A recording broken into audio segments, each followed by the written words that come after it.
ملازم اس کے گھر آ رہے ہیں 12 گھنٹے، ایک ملازم خدمت کر رہا ہے گورنمنٹ کے خرچے پہ 12 گھنٹے، دوسرا ملازم اس کے کھانے کا خیال، کوئی بیماری ہے تو میڈیسن کا خیال، دھکے تو ہم دے رہے ہیں.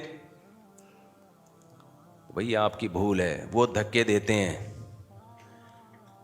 ان کے ہاں معذوروں کے لیے قانون اتنے سخت اسی لیے ہیں کہ بھائی اپنے معذور بھائی کو رکھنے کے لیے تیار نہیں ہے. وہاں اگر گورنمنٹ، دیکھو ایک ملفوظ سنا ہے نا، ضرورت ایجاد کی ماں ہے، سنا ہے نا آپ نے؟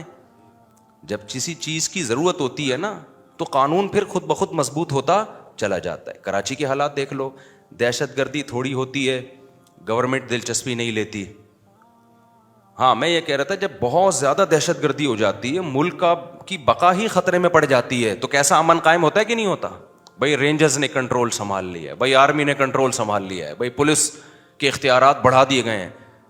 کراچی میں تو ہم یہ بھگت رہے ہیں، جب سے پیدا ہوئے ہیں یہ دیکھ رہے ہیں ہم. دہشت گردی جاتی ہے، ہوتے ہوتے ایک عروج پہ جا کے پھر ایک دم امن ہو جاتا ہے، کیونکہ گورنمنٹ یہ دیکھ رہی ہوتی ہے بھائی اب معاملہ ہمارے ہاتھ سے نکل رہا ہے، اب تو ہم بھی مارے جائیں گے. تو کیسے امن ہو جاتا ہے کہ نہیں ہو جاتا؟ ایک حد تک ہوتا ہے نا، اس کے بعد جا کے ایکشن لیا جاتا ہے. ابھی پاکستان میں ڈالر جو ہے وہ اوپر ہی جائے جا رہا تھا. جب بہت زیادہ خطرہ ہو گیا اسٹیبلشمنٹ کو، گورنمنٹ کو، بھائی یہ تو بغاوتیں کھڑی ہو جائیں گی، ایک دم فوج کا ڈنڈا گھوما ہے یا کس کا ڈنڈا گھوما ہے اللہ ہی بہتر جانتا ہے، کس کس کے سافٹ ویئر اپڈیٹ ہوئے ہیں، کیا ہوا ہے. لیکن ڈالر بہرحال بہت ہی اڑان سے تھوڑا سا نیچے آ گیا، تھوڑا سا آیا، بہت زیادہ آیا، پھر ڈبل ہو جائے گا دوبارہ، آپ بے فکر رہیں. خیر، تو یاد رکھو ان ملکوں میں جو خواتین کے حقوق کی تنظیمیں بنی ہیں، جو معذور لوگوں کے حقوق پر آواز اٹھائی گئی ہے، گورنمنٹ نے سب کچھ اپنے قبضے میں لیا ہے. اس لیے لیا ہے کہ انسانوں نے رحم کرنا چھوڑ دیا تھا. 100 سال پرانا یورپ اٹھا کے دیکھو، جو خواتین پہ ظلم ہوتا تھا، جانوروں سے بدتر سلوک ہوتا تھا، ایسا ظلم جس کا مسلم سوسائٹی میں تصور بھی نہیں ہے. جبری بدکاریاں، جبری زنا، حرامی ناجائز بچے، ان بچوں کا کفالت کرنے والا کوئی نہیں. یہ تو حلال بچوں کے ساتھ بھی ہو رہا ہے، بہت دفعہ ہوتا ہے باپ چھوڑ کے چلا جاتا ہے. تو وہ لوگ اگر اتنے سخت قوانین نہ بناتے عورت کے حقوق کے لیے، معذوروں کے حقوق کے لیے، تو ایسا نہیں تھا کہ جیسا ہمارے ہاں باپ کو فالج ہو گیا، 15 سال سے بیٹا فالج زدہ باپ کی خدمت کر رہا ہے بستر پہ. کرتے ہیں کہ نہیں کرتے بتاؤ؟ میرے دوست ہیں یو کے سے پڑھ کر آئے ہیں، رہے پاکستان میں ہی ہیں، دیندار ہیں ماشاء اللہ، رہے یہیں پر ہیں، نیشنل یو کے ہیں، رہے کہاں ہیں، ٹائم پاکستان میں زیادہ گزرا. میں دیکھ رہا ہوں 2 سال سے اپنے باپ کی بستر پہ ایسی خدمت کر رہے ہیں. میں کبھی ملنے کے لیے جاتا ہوں نا، کیونکہ بہت شدید بیمار ہیں ان کے والد صاحب، اور بس یہی ہوتا تھا ابھی اطلاع آئی، ابھی انتقال ہوا، لیکن لگے ہوئے ہیں اپنے ابا کی خدمت میں. ڈاکٹروں نے کہہ دیا کہ ابھی کارپیٹ گھر میں نہیں ہونا چاہیے، سارے کارپیٹ ابا کی خاطر نکال دیے گھر سے، ابا کو بچاؤ. یہی اگر گورا ہوتا، اور پیسہ بھی کس کا خرچ ہو رہا ہے؟ گورنمنٹ کا نہیں ہو رہا، کس کا ہو رہا ہے؟ بولو، بیٹوں کا ہو رہا ہے. گورے میں ظرف ہے اتنا؟ کہتا بھائی گورنمنٹ کا کام ہے یار بوڑھوں کو پالنا. ہوتے ہوں گے لاکھوں کو، ایک آدھ ہوتا بھی ہوگا، میں نہیں کہہ رہا سارے ایسے ہوتے ہیں، لاکھوں میں ایک آدھ ہوتا ہے. ہمارے ہاں لاکھوں میں ایک آدھ برا ہوتا ہے جو بوڑھے باپ کو گھر سے نکال دے، ان کے ہاں لاکھوں میں ایک آدھ اچھا ہوتا ہے جو ابا کو گھر میں رکھے. کفر کو ظاہر سے دیکھو گے بڑا اچھا لگے گا، جب اس کی ڈیپتھ میں جاؤ گے نا، گہرائی میں جاؤ گے، بھائی اچھا بچہ صرف اسلام ہے، اسلام کو جو فالو نہیں کرتا، چائی بچائی کی باتیں کرنا چھوڑ دو. کچھ خوبیاں ہیں، وہ خوبیاں میں بتانا چاہ رہا ہوں ابھی، کہ وہ چند خوبیاں ایسی ہیں جس کی وجہ سے وہ ساری برائیاں چھپ گئی ہیں، اور ہماری چند برائیاں ایسی ہیں جس کی وجہ سے ساری اچھائیاں بولو چھپ گئی ہیں.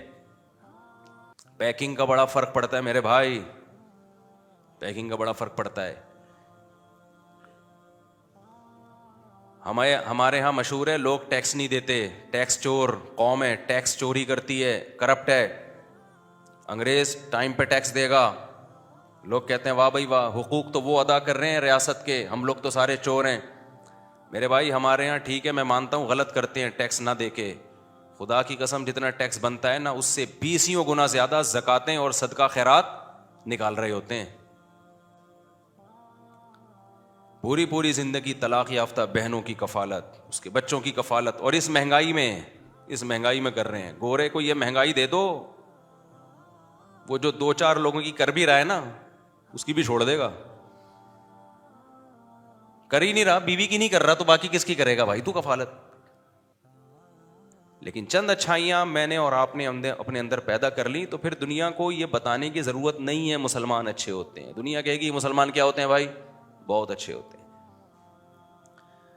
تو ٹیکس ہم نہیں دیتے، لیکن اور کیوں نہیں دیتے ہمیں پتہ ہے، ہمارے حکمران دیتے ہیں، میں تو دیتا ہوں. خیر میرے ٹیکس سارے دل خدا کی قسم ذرا بھی نہیں چاہتا ٹیکس دینے کا.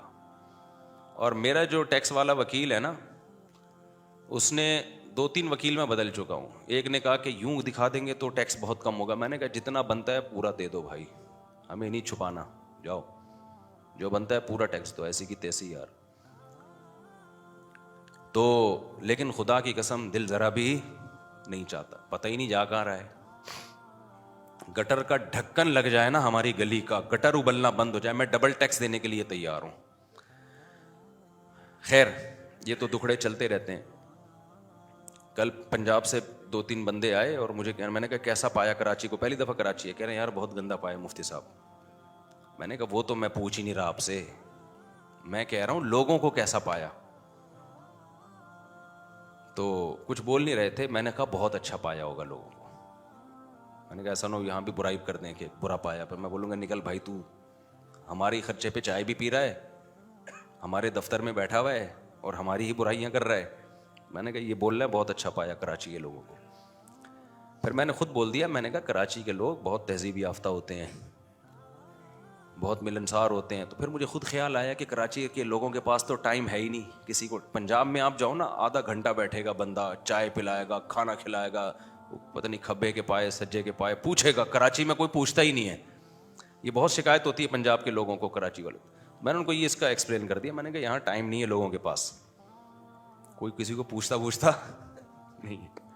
اچھا خیر، تو کچھ میں بار بار یہ بیان میں عرض کرتا ہوں کہ کفر میں خامیاں ہی خامیاں ہیں.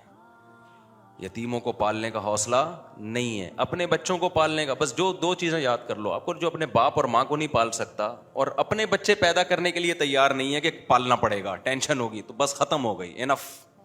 اب انسانیت ٹوپی ڈرامہ ہے، سمجھ رہے ہو. لیکن 2-4 خوبیاں کیا ہیں جس کی وجہ سے ان کی ہر خامی پہ پردہ ڈالا ہوا ہے. ایک اخلاق، ظاہری اخلاق. جب ملتے ہیں تو کیسے ملتے ہیں بھائی؟ تمیز سے. ایڈریس پوچھو تو تمیز سے بتائے گا، پورا گھر پہنچا کے آئے گا. یوں نہیں کہے گا یوں کرو آگے جا کے سے پوچھ لینا جاؤ. نمبر 2، معاملات میں زیادہ تر، سارے نہیں، وہاں بھی بڑے بڑے کرپٹ لوگ ہیں، زیادہ تر لوگ معاملات میں کیا ہیں؟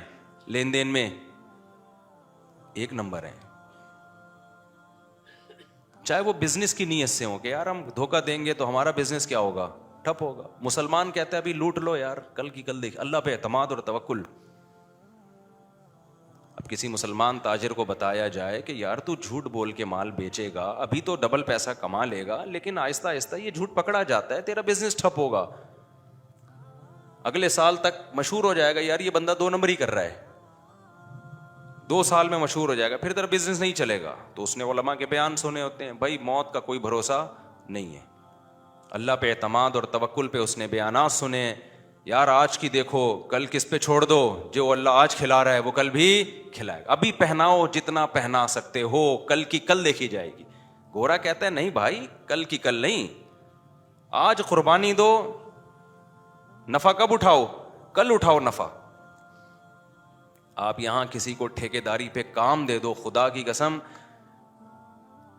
ہم نے بھی اسی ماحول میں زندگی گزاری ہے نا. ایڈوانس پیسے پکڑا دو، اف، کام نہیں کرے گا میرے بھائی، وہ نہیں کرے گا کام، نہیں کر کے دے گا کام. کسی کو ایڈوانس میں پیسے تو پکڑاؤ آپ. انگریزوں میں ایڈوانس پیسے دو گے, سارے کام چھوڑ کے آپ کا کام پہلے کرے گا, کہہ رہے اس نے مجھے پہلے پیسے دے دیے. ہمارے ایک دوست سعودیہ میں بھی ایسا ہی ہے کہ کر دیتے ہیں کام. یہ صرف پاکستانی مسلمانوں کا مسئلہ نہیں ہے, یہ پاکستانیوں کا مسئلہ ہے, بنگلہ دیش اور پاکستان, کیونکہ اکٹھے بہن بھائی ہیں نا, اکٹھے رہے بہت عرصہ. طلاق تو بعد میں ہوئی تھی, بہن بھائیوں میں تو طلاق نہیں ہوتی, لیکن میری مراد ہے کہ جو ٹوٹا ہے رشتہ, تو وہاں بھی ایسا ہی ہے. بنگلہ دیش اور پاکستان دونوں, انڈیا میں بھی ہے الحمدللہ, لیکن انڈیا میں میرا جو تجزیہ ہے نسبتاً کم ہے مسلمانوں میں, یہاں بہت ہے. آپ کسی کو ایڈوانس پیسے پکڑا دیں کہ وہ کام کر دے گا, اب آپ کا کام گیا تیل لینے, اتنا ترسائے گا, اتنا شرم بھی نہیں آئے گی جھوٹ بولتے ہوئے, میرے ماموں مر گئے, میری نانی مر گئی, میرے چاچا مر گئے, آج میرا یہ ہو گیا, آج میرا فلانا ہو گیا. میرا تجربہ, ایک دفعہ کسی کو پیسے ایڈوانس میں دے کے کام کروایا, نہیں کر رہا. جب میں نے کہا کام چھوڑو, مجھے پیسے دے واپس. جب جاؤ, آج میرا بچہ بیمار ہے, آج میری خالہ کا آپریشن ہے, آج میری نانی کا مسئلہ ہے, میں اتنا مصیبت میں آ گیا. میں نے کہا جس کو مارنا ہے ایک ہی دفعہ میں رپورٹ پیش کر دے, کون کون مرنے والا ہے. سب کے جب عدتیں گزر جائیں گی اور سوگ ختم ہو جائے گا, میں اس وقت آؤں گا. شرم بھی نہیں آتی, تم زندہ کو مار رہے ہو یار. ایک بوڑھی عورت گئی نا اسکول میں, کہنے لگی میرا نواسا یہاں پڑھتا ہے, اس کو بلائیے ذرا کام ہے. تو جو چوکیدار تھا اندر گیا, رپورٹ لے کر آیا, کہہ رہے وہ آپ کے انتقال پہ گیا ہوا ہے چھٹی لے کے. اس نے اپلیکیشن دی تھی میری نانی کا انتقال ہو گیا ہے, جھوٹ بولا اس نے, تو وہ آپ کے انتقال ہی پہ گھر گیا ہوا ہے. مائیں بچوں کو خود جھوٹ سکھا رہی ہوتی ہیں, باپ بچوں کو خود جھوٹ سکھا رہا ہوتا ہے, میاں بیوی ایک دوسرے کو ٹوپی کرا رہے ہوتے ہیں بچوں کے سامنے, بچے جھوٹ سیکھتے ہیں, تو فخر بھی کرتے ہیں. تو معاملات جو ہے نا, معاملات بہت خطرناک حد تک مسلمان کے معاملات گرے ہوئے ہیں. دیکھو ایک بات خوب اچھی طرح سمجھ لو کہ جب تم نے کسی کے پیسے دینے ہیں نا, اس کی ذمہ داری اللہ کی قسم نہیں ہے کہ آپ کو یاد دلائے کہ آپ نے دینے ہیں. یہ آپ کی ذمہ داری ہے کہ آپ اس کو یاد بھی دلاؤ اور اس کو گھر تک پہنچانے کا بھی آپ کا ذمہ ہے. یہ مذہب کا حصہ ہے, یہ اس کے بغیر اللہ نہیں مانے گا اس مذہب کو, اس اسلام کو جس پہ ہم چل رہے ہیں. لچڑ پنا پیسوں کے معاملے میں, لچڑ پنا. پہلے زمانے میں جو صوفیاء کرام ہوتے تھے نا, وہ اپنے مریدوں کے دل سے دولت کی محبت نہیں, یہ دولت کی محبت ہی تو ہے نا کہ پیسے دیتے ہوئے موت آ رہی ہے کہ 4 دن اور رکھ لوں اپنے پاس, 5 دن اور رکھ لوں. کیا کر لے گا بھائی تو, ہو سکتا ہے وہ بھول جائے سامنے والا, لے ہی نہیں. تو پہلے زمانے میں علماء پتہ ہے کیا کرواتے تھے, جو بزرگان دین ہیں وہ پریکٹیکلی تربیت کرواتے تھے. اپنے مریدوں سے کہتے تھے پیسے جلاؤ, آگ لگاؤ اس پہ. جیسے اس زمانے میں ہوتا ہے نا, تو کہتے کڑک کڑک 5,000 کا نوٹ ہے, آگ لگاؤ اس کو, اس کی محبت دل سے نکلے. یہ جو بت ہے نا, بت, ابراہیم علیہ السلام نے بتوں کی محبت دل سے نکالنے کے لیے کیا کیا تھا, صرف زبانی بیان کو پر کافی نہیں, سب بتوں کی گت بنا دی, ٹنڈا لنجا بنا دیا, تاکہ ان کے دل سے اپنے معبودوں کی, اپنے خداؤں کی عزت نکلے. میں جو عاملوں کے خلاف بولتا ہوں نا کہ لچڑ کچھ بھی نہیں, تو آپ کے دل سے ان کی عقیدت نکالنے کے لیے. مجھے کیا شوق ہے بھائی, عاملوں سے نہ کوئی میرا واسطہ ہے, نہ کوئی لینا نہ دینا, میری کیا دشمنی, میں تو مانتا ہی نہیں لوگوں کو. آپ کے دل میں ان کی بڑی عقیدت محبت ہے, اس لیے میں کہتا ہوں کچھ بھی نہیں ہے یہ, جب تک یہ اسٹائل نہیں ہوگا آپ کے دل سے ان کی عقیدت اور روحانیت کا جو ڈرامہ رچایا ہوا ہے ان لوگوں نے, وہ نکلے گا نہیں. لچڑ ہے, لچڑ سمجھتے ہو, کسی کام کا نہیں.